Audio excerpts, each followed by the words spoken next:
Now, a Tory council chief has caused controversy by saying that families are suffering from food poverty because they're having more children they can afford to, saying it's a responsible idea to try to limit the size of your family to your means.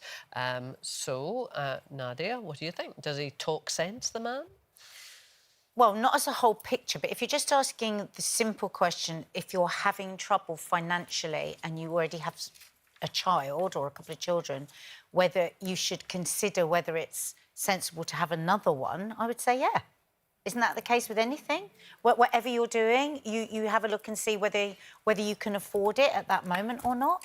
I don't think you can say the reason that we have poverty is because people are having too many children. There's a million reasons why people are having to suffer the effects of poverty or, you know...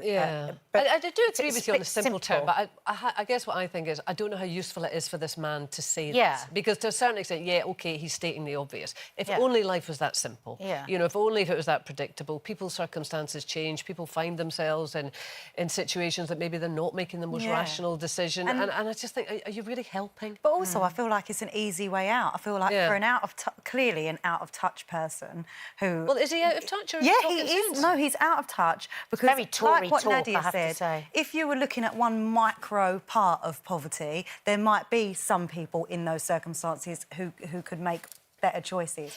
But poverty is such a huge issue, and it's not because people are having too many children, it's because we're not being looked after properly by our government. So I think it's an easy way out.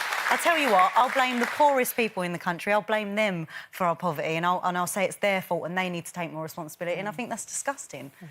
It's also that point you make that poverty is about more than money. You know, there's poverty of love, there's poverty of nurture, there's poverty of all kind of things that don't necessarily relate to what your circumstances are. You can have poverty of love in any setting, can't you? My friend works in a private school, and she said, "Oh my," she knows this one the one child, and her father doesn't even know what school she goes to because that's how little interest he takes. Yeah.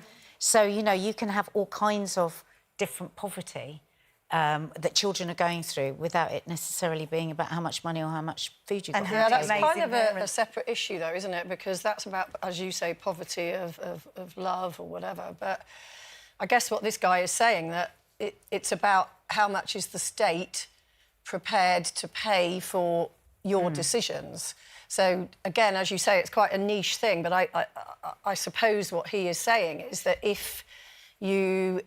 and it's quite interesting, he says there is a cultural issue.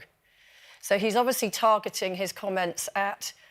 What he's saying is that there are certain cultures of people, maybe, who have lots of children. That is their culture, to have lots of children.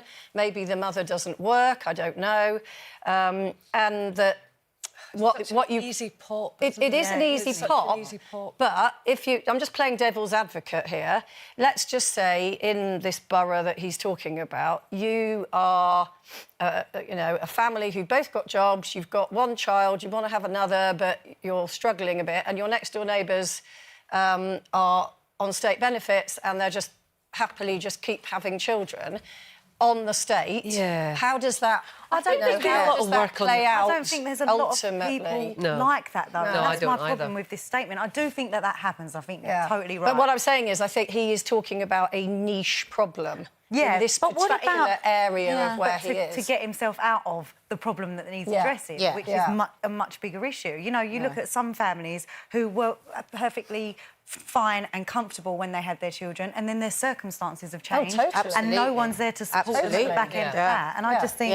And it's where you start off in life, you know. I just count myself so lucky to be born into a family with two supportive parents. I mean, not in terms of huge amounts of money. We were comfortable, we were looked after, we were loved, we were nurtured, we were, you know, given a vision for our lives. Not everybody has that. And if you haven't had that, who knows where you'll end up? Who knows what kind of that you'll make?